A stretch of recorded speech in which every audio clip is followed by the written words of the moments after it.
郎ディレクターがいます。森さん、今の様子を伝えてください。はい、浜松駅です。先ほどから断続的な強い雨が降っていたんですが、今は収まって、風もほとんどありません。そしてですね、私の後ろを見てからすと、新幹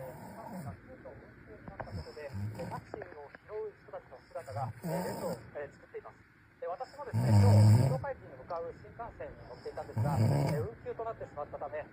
ここで足止めとなってしまいました。